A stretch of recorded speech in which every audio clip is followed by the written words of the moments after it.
Just lots of obstacles come up in the entrance. Testing and healing. I am leaving end of June. Right at the very end. Anxiety. Uh-huh. So he says like I'm just a general anxiety person. Uh-huh. So I was like, what can I do to fix it? And he's just like, you can't. I was like, do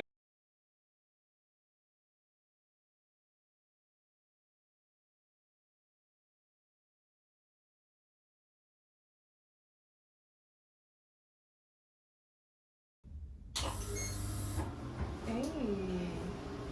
That's good. Yay. Alright, well, that's where impromptu creative genius steps in. Alright, okay. Good thing. This treatment's only about half an hour. Okay. Put gloves on. Yes. Sorry about all that. All good. It's very, I think it's because I just had a huge healing from the teacher, so lots of obstacles come up in the entrance. Testing and healing. You got this. I'm glad I thought about this thing. Like it worked and fitted. Alright, so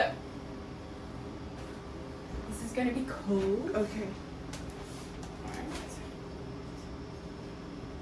Is it cold? Right. I'm going to start here. And like I said, it's non-invasive, it's not painful, there's no downtime, you literally can continue as you like Okay. with your day-to-day. Obviously drinking more water, as they say the usual, just a bit of exercise will be helpful. But what you will hear from the machine when I make contact with you, it's going to be very loud, ringing sound in your ears. Okay. You'll just kind of get used to it. Yes.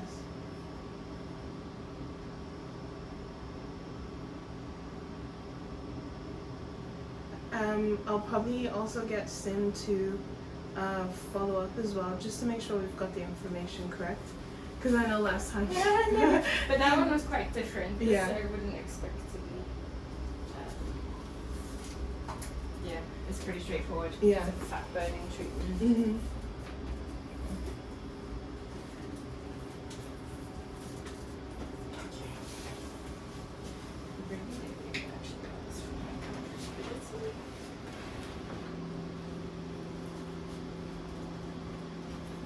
Anyway, we've gone from having a Very max cool. treatment to something a bit quicker. But this is amazing. But I said like it's important to come for regular sessions. Yes. So when are you moving? I am leaving end of June. Right at the very end.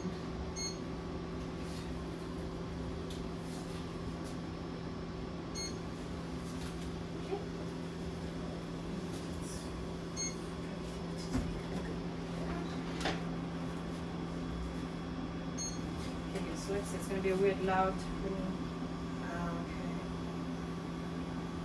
And now, if there's ever a point where you feel like where the gel is not enough, Yes. so you'll feel like the sensation of like, oh, it's feeling a little bit stingy, and I equate it to feeling like you have a bit of sunburn. Yeah. Then let me know. Okay. So yeah, this is called ultrasound. Okay. Using ultrasound to send frequencies into the fat pockets, and then they shake, and then they burst open. Okay. So ultrasound cavitation. Okay. So this is very popular. Everyone sort of knows about it. Yeah. And so, what happens when the fat, cells burst? So they break down, and then you poo them out. Okay. So that's the important part: is to drink a lot of water to help encourage the flushing, Okay. or exercise, Yes. or both. Uh-huh. But obviously, and I've obviously done the booby traps because I always try to see what happens. But this guarantees instant inch loss. Okay. But yeah, the idea is obviously not to go eat bad after. Yeah, and make the whole thing pointless. Reverse all the work, yeah. Uh-huh. But that's okay if you do anyway, because I've done it a couple of times. But obviously, people typically, this is not a cheap treatment, so Yes. people are quite disciplined. Yeah. Or on their journey where they're really trying to make a difference. Mm-hmm. Do Did you eat local food there? I don't know. I did. And oh my gosh, Star, like they didn't put labels on anything at the resort. So I had no idea what had dairy, what had nuts, what had anything. It would just be like rice or just like stuffed meatballs. I'm like, yeah, what? So I definitely noticed some breakouts by the end of my trip, and I was quite bloated, I think, the whole time. It was literally 2 days after. I prepped the last day. I was like, all right, let me slow down because London's gonna be quite different. So by yesterday, like my tummy looked less bloated and felt less bloated. So yeah, but I think finding out about the allergies has been helpful. I did drink alcohol though, I'm not gonna lie, I did. Yeah, but it's fine. Like, I think you need to, I call it mental health days when you go on holiday. Like, I'm the same. Yeah. I would be ashamed to know myself on holiday. Like, they'd be like, you are a health and wellness practitioner. I'm like, yes, I am. Don't practice what I'm not doing. Yeah. What did he say? What did my teacher say? Practice what you preach. Yeah, but he's like, practice the advice that I don't use. That's what my teacher said. I was like, oh, roll. Now I understand so many years later. Yes. But yeah, you have to enjoy life a bit as well. But the idea, as I always say, because I'm not an extremist practitioner, it's about just creating balance, right? Yeah. Okay, great. You go away for a week, enjoy it, but then the next month you're good. Back. Yeah, exactly. I was like quite excited to come back actually. You need a holiday from the holiday. Yeah.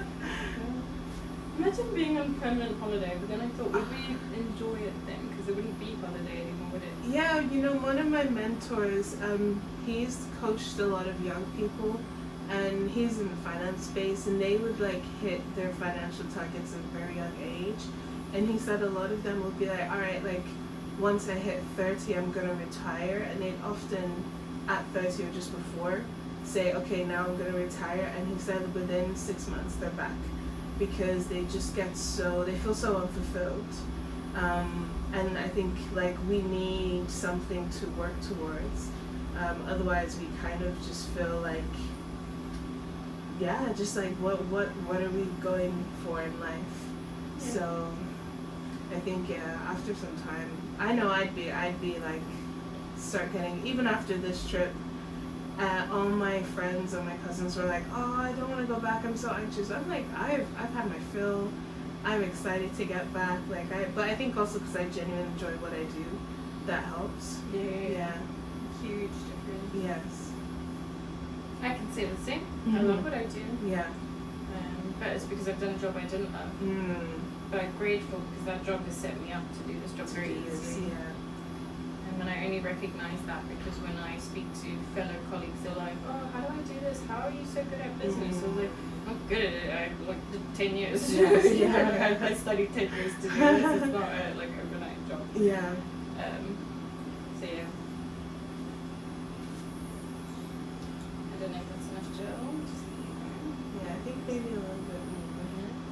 Feels a little It's just like a little driving. bit warm, but not burning. How did that go? Easy? Fine. Yeah. Yeah. We just have to do some weeks of it as well. So so in terms of like me maintaining this, so drinking lots of water, making sure I keep up with like my exercise routine and anything. Is there anything else, or is that pretty much it? Pretty much it. Yeah. That's what I love to do in this clinic is you can be relatively lazy. Yeah. This is what I frame as biohacking. It's just having hacks to optimize the body in a very efficient and minimal downtime kind of way. I mean, write that down like that. What did I say? You said biohacking is like having hacks to. Yeah, biohacking is a way of optimizing the body to become its best version of itself in a short amount of time, and in my context, naturally, with minimal downtime, if not no downtime. But unfortunately, not all of these things are cheap.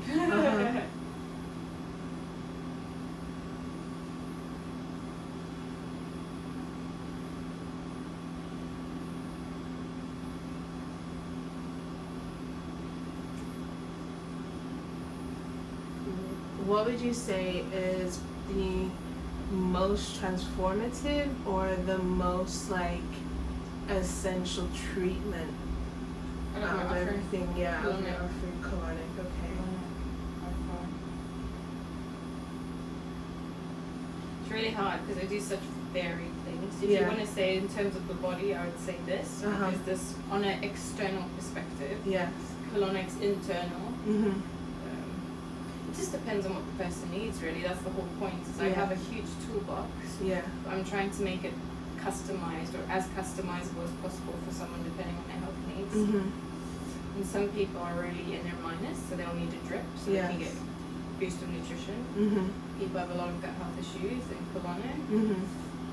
People just need coaching, mindset adjustment, and Mhm. also like sort of counseling mindset work, Mhm. blood tests for diet, energy work if you're trying to Mhm. sort of work on a spiritual side of yourself. Yes. So yeah, it's just depends really. Not an easy, straightforward answer. Mhm.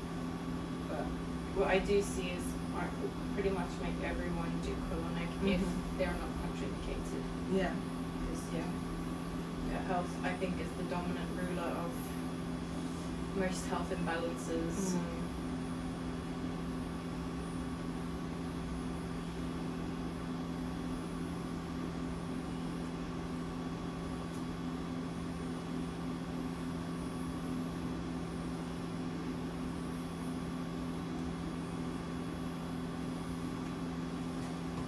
And this treatment's quite quick as well. Mhm. Then I got you in for the next Thursday, I think, yeah? Yes. I think for the next 6 weeks, 7, or 4, 5. Yeah, so I go in next Friday for a few days, but I'm back on the Uh-huh. Wednesdays, Okay. so that's not good impact. And then in July, Yes. I think that's sort of how it's coincided a bit. July, I'll be away from the 4th. Okay. Yeah, yeah. I will. Yeah, so I wouldn't have booked it, obviously. Is there? You were saying there was. You could pull out blood, or you poke a hole in the vein. Basically, poke a hole, Mhm. and let it like literally squeeze out, or I aspirate it. So I can take a 15 ml syringe and I literally put a needle in, and then I just suck out blood. Right. Okay. I'm into that gory stuff. Really. I've got like on one of my groups of work that I do, Mhm.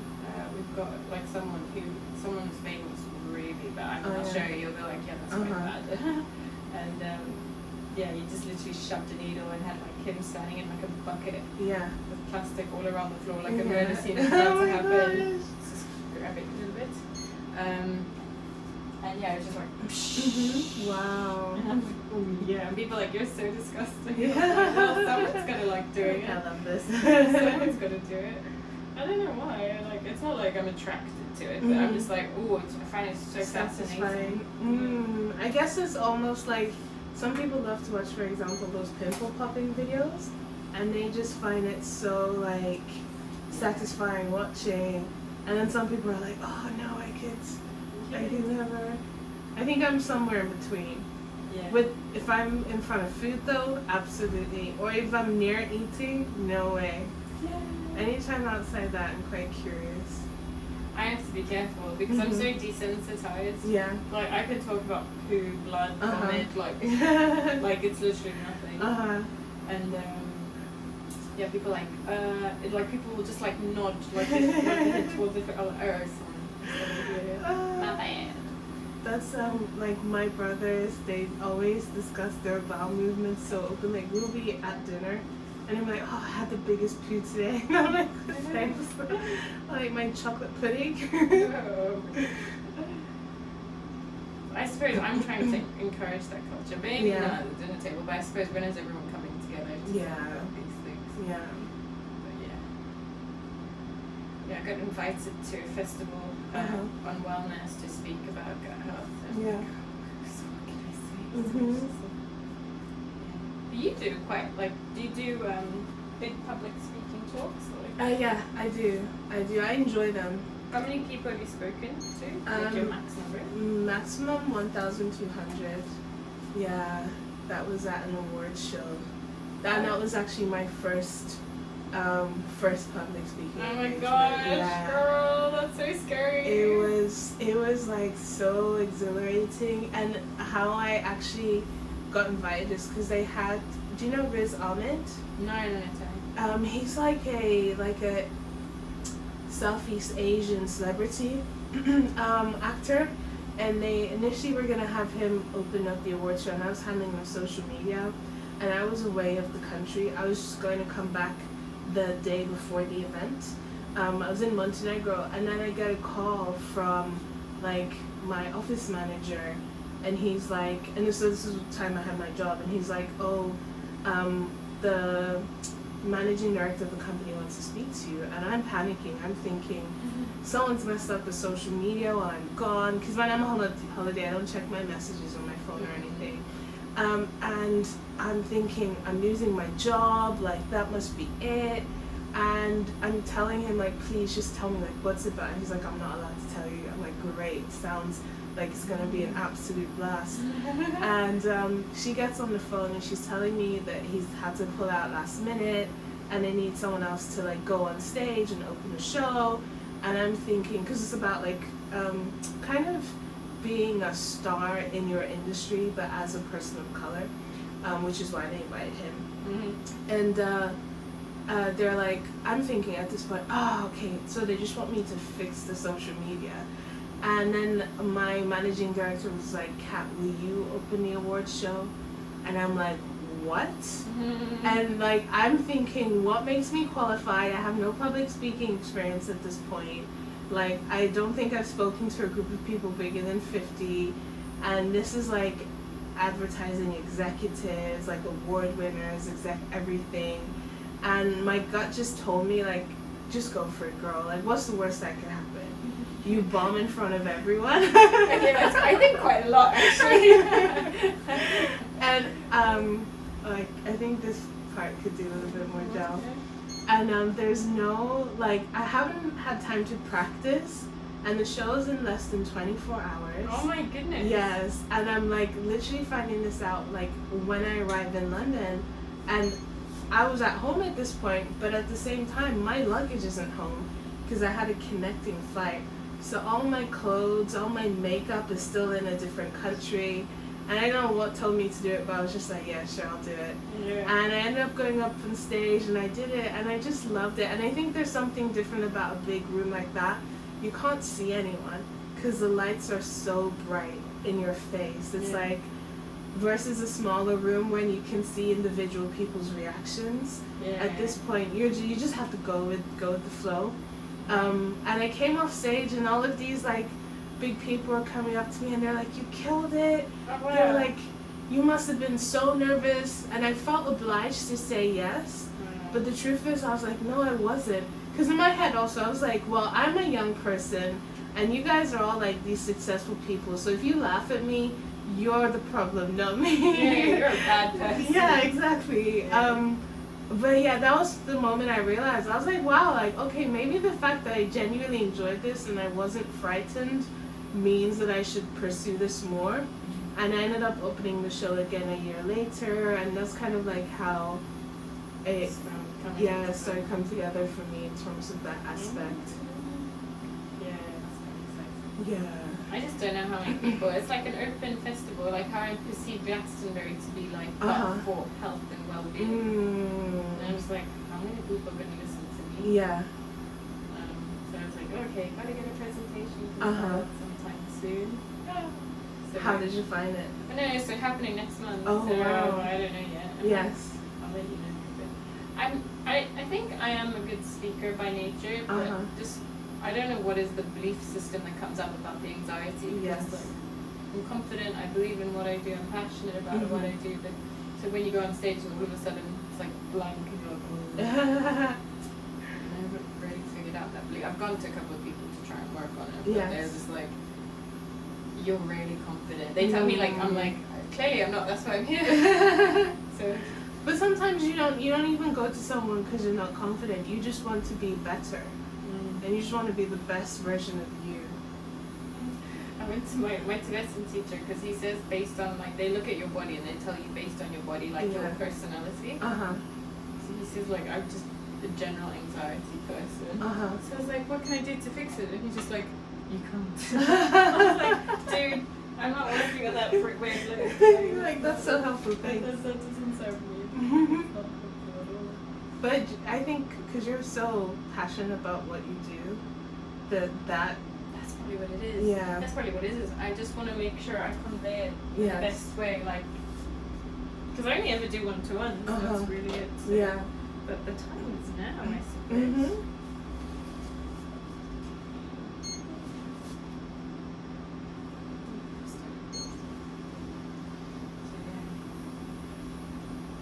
But it's just practice at the end of the day. Yes. No one likes to get up at school and do the presentation. Yeah. But there's just some people who just have it. Like, I just see people all the time, they get up and they just have nothing prepared but Mhm. deliver They're the best just speech of their life.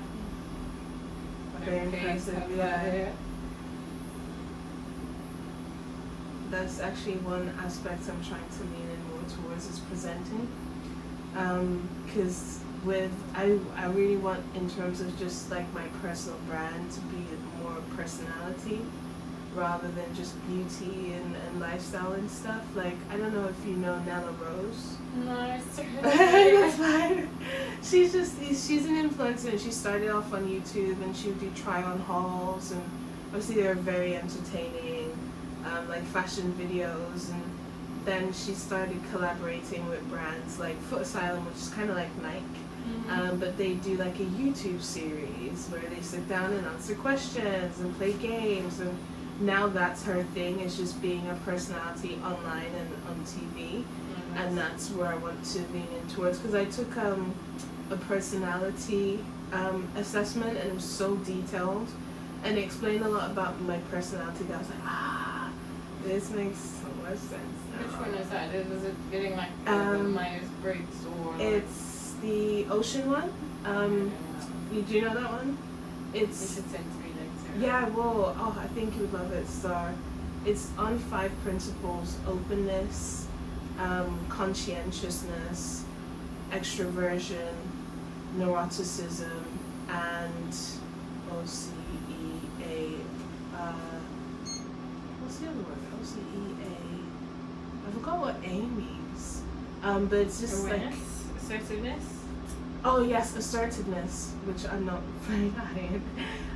And it's just an eye opener, and it's based, so they kind of based it on percentile, so the percentage of the population in which you lie in.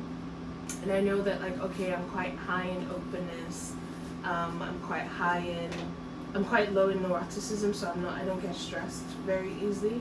I'm very chill, which is good and bad. Yeah. Because sometimes when I should be stressed, You're like, yeah, that's yeah, alright. it's It's part of the fine. cycle of life.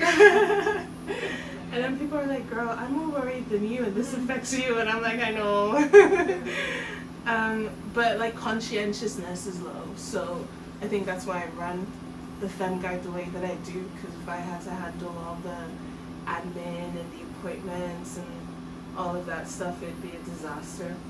What does conscientiousness represent? Like, So it's made up of 2 traits: orderliness and I think like disgust, which sounds weird, but orderliness is like, do you like to stick to rules? Do you like to have things in a particular pattern?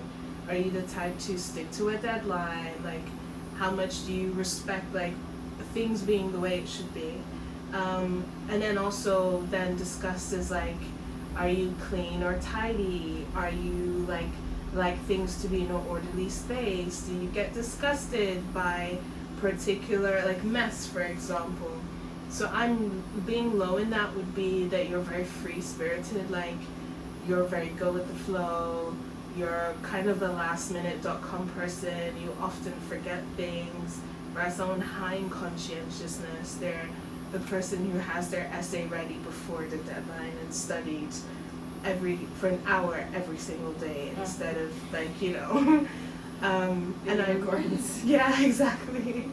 And people who are high in that make excellent managers, but they are terrible creatives, for example, because they're just so structured and anti-flow. They want a rule book, they want guidelines. And so with my low neuroticism, so that's like sensitivity to negative emotion or stress, my high openness, I'm sort of relatively high in extroversion and low in conscientiousness, which means like admin, managerial roles, this is not for me. They said one of the best industries or professions for me to do would be public speaking. And I'm like, yes, because I just have to show up and be me and talk about my passion. You know, and so that's why I'm like, okay, I think it's time to sort of pursue that. Yeah. I remember doing a personal, I don't know, I've done so many, because in corporate you always like team building and they want to get to know you, so they see if you like doing the right job. But I did one and it was like, I was a chartered accountant back then, and it's like the worst job you could ever do for your personality is chartered accountant. Oh my gosh. And I was like, oh, and then I got my friend to do it too. She's obsessed with accounting, she thrives in it. And then anyway, it was like the best job she could do is that accounting. Job. Wow. I was like, wow, like that makes sense. Yes. And I was like, what did I do to myself?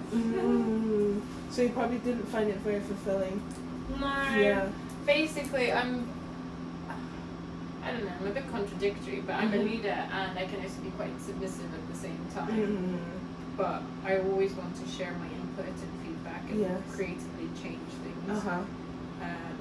But I just felt like I was just staring at a computer all day and making shareholders richer, and I was like, I need to be with So yeah, like my thing's always saying I'm an extrovert. Which kind of makes sense. Yeah. Always like, oh, I'm tired, I want to go home. I'm introverted, and I'm like, no, don't lie to myself. I just want to go outside and play with people. Yeah, I don't know. The one I always remember is it's E and FJ. Oh yeah. I don't remember what it all stands for. But like I'm with I think it was Barack Obama and Oprah Winfrey are in the same category. Which they say is a leadership role. So you're ENFJ? Yeah. J is judging, yes. Okay, tell me. Okay, so E is extroversion. Obviously I would be introversion. N, I think that is also so it's intuitive. Because I'm ENF, but I'm ENFP. So J versus P is judging versus P, I think is, what do they say, is feeling? Persuasive. Yeah, What is the word? I can't remember. I've done this so long ago. I just remember being the only one in my group who had that, and they were like, "Oh, you're like 2% of the population." Wow. Yeah, I mean, President Oprah, Barack, yeah. I mean, gosh, if I could be a Barack, oh my word. But no, I can see it good. now. Oh no. Yeah, I can definitely see it. Again, that passion, that love, but also the authority at the same time. He's just so like you, calm, probably missiles going off somewhere else in the world, and he's like, could comfortably still sip a cup of tea. And I'm like, oh my god, I'll definitely say I'm neurotic on the ocean for sure, like stress about it. Not like my mom, I'm serious neurotic. Oh really? Like, if you drive faster than, 1 kilometer faster than the speed limit, you're like, oh my god, stop the car! Oh wow. You're driving too fast, you're going to kill us all! I'm driving, literally half the speed limit. It's 1 kilometer per hour woman. Yeah, calm down. Yeah. So I know it neurotic, but I'm sure she's gifted me with a few lovely traits. No, I Or learned behaviors. I think, and also if you're more feminine, you have more neuroticism as well. So that's one of my traits that I know is masculine, more of the masculine energy. But yeah, that sense, women or feminine energy is more emotional. It's more like, also if you even think about having kids, we have to be sensitive to things that could go wrong, or our children's feelings and all of those things. And I think that's one of those traits that helps me at times, because second time I was in the award show, they messed up my Uber and we were going to Battersea from North London, so ended up being an hour late, and the award show had already started and I hadn't arrived, and I'm opening and my like managing directors freaking out, like, who booked this Uber for this time for her? It was crazy. And I'm over here like, yeah, so when I get there, I'll just go up on stage and just continue. And everyone around me is panicking, but also trying not to show that they're panicking, you know? But I'm just so cool that they were just trying not to let their energy affect me in case it affects my performance. But I was just like, huh? But then the flip side is when you're supposed to panic. Like, for example, a lot of stuff with my health for a long time, I neglected it because I was just like, oh, it's no big, it's no big deal.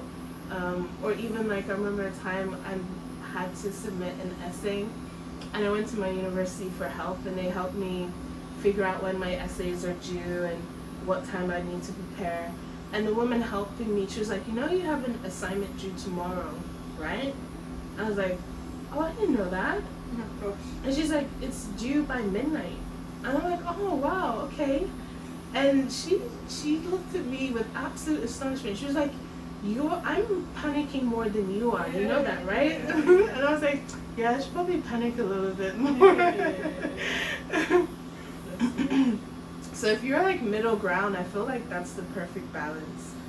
But I don't know if it's things, I mean, you can have like hacks to improve on balance. Yes. But I do believe in what I call or describe as default programming. Like, if you're not actively on your stuff, yes, you're going to go into your natural default, which, yeah, you know, in times of extreme stress or survival, that's when you start to see the true colors. Yes. Very true.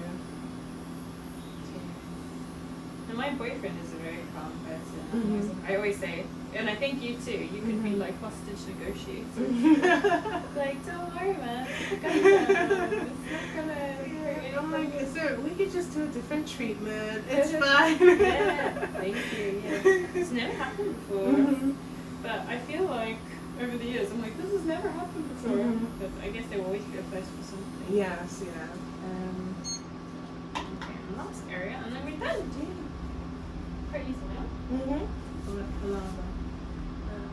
But I'm glad I thought on the spot. Yes. To try What's the word? initiative. Yes, initiative. Yeah. Well, there's definitely there was going to be another one I was going to try after, but I was like, well, that machine's quite small. I don't know if it has put like the wattage or whatever. Right. Okay. But also, I don't have to cancel all my obligations today, which that would be stressful. yeah. Yes. On a scale of 1 to stress. Yeah. Stress. I guess I don't want to disappoint people because obviously coming, blocking out people coming like from quite far away. Quite far away, and also like they book quite in advance as well. Time is rare and expensive. It's the biggest commodity we have, and people think it's money. Yeah, time. So I feel quite responsible if I can't make it. Yeah. But I'm like, oh. Yeah.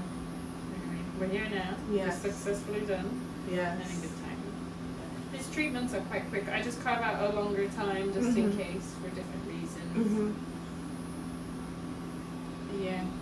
And then for the vitamin D shots, can we do that today? Okay. About 5 more minutes of this, then we'll clean you up. Okay. And I can just grab one. Perfect. Do you want it in your arm or in your bum? Ooh, in my arm, because I can video that. The cheeky side of me is like in my bum, but content creator is like in the arm. I was actually joking the other day about like, just due to the nature of colonic, I forget how privileged it is for like, not forget, but like I'm aware that like, it's a big deal for people just to get naked. Yeah. And I'm just like, naked body and people just look, I'm just gonna take your clothes off and this is such a privilege of power. Like, don't look. But yeah, I was extending it into like all the other like colleagues of mine or estheticians or whatever, they only do the shots in the arm. And I was like, I basically only did it in the bum. And I was like, but people are just it's normal to show their bum here. But if you were to go anywhere else, like in my arm, please, like I want to show you my bum. But here you're like, alright, in my bum. Okay. I've got the little poop thing encouraging me over there with the googly eyes. Well, basically that's how poo should look like. Yeah. So just Really? good So one solid. well, no, yeah, multiple. Oh yeah. And needs to have eyes. Stop. Oh no, my poop doesn't have eyes. Unless I Then eat you sweet need to corn. You need to consult a good health specialist. So yeah, but not necessarily that size, but quite Solid. thick and solid. But that Okay. color, yeah. And okay, so one time I was in Chicago, so I noticed my poop really changes consistency and color depending on what I eat. So I started eating salads a lot, and there was a point where my poop literally turned green for a few days. That's normal. Yeah. Okay. It will take color of the, especially if it's like kale, Yes. spinach. If you have things like spirulina, chlorella, that's normal turn to like Right. a dark green, so that's fine. Okay. Sometimes blueberries Yes. as well will be a sort of purplish bluish tinge. Beetroot, Okay. the red. Yeah. Everyone the first time they eat beetroot they poo and they're like, oh my god, I'm I'm bleeding, yeah. But that's all normal as well. Okay. And then sometimes if you eat stuff that's very red or Yeah. maybe like turmeric, it can then change it also the color of the stool. Okay. But one thing I've learned from my work, Yes. people don't look when they go to the toilet. And Yeah. you need to look. Yes. Yeah. I think I'm a bit weird with that. I love to look. I'm just I think curious. it's important Yeah. because then you can judge your health. And then I was reading this thing on Reddit because one day I ate a kebab just before my holiday, and I think I had diarrhea that day, and I just couldn't understand why. And they said probably because it's very oily. But I thought it was strange because I had the diarrhea a couple of hours after I ate, and from my understanding, like it takes a few hours for a food to digest, so I couldn't understand. And I would love to know if this is correct because one of the guys was saying how it's kind of like a car passageway system. So when we eat, the cars, it's like I wish I could explain the way he did, but it's like there's few cars already in the passage, but when we eat, it's like we're forcing down more cars, and only so many cars can fit. So it forces the other cars to move faster. And I think he explained why it was watery, but I can't remember. But can you explain that, like why that might happen? Well, basically, your digestive system starts from your mouth all the way to your rectum. Yeah. So when you're eating something, it's almost like if you want to use a car analogy, and I'm doing this literally for this time. This is the analogy that comes to my mind. It's like you're turning the engine of the digestive system on, so it's going to start going, working again. And you imagine like a conveyor belt system.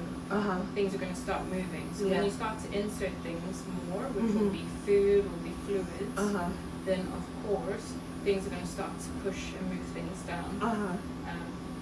But what will happen is if you eat something that doesn't agree with your body or is triggering or poisonous or allergy or intolerance, for me I always see it like the body hits an emergency button and it's like we need to evacuate everything now. Because this is going to create havoc on the body, whether it's irritation, inflammation, reactivity, etc.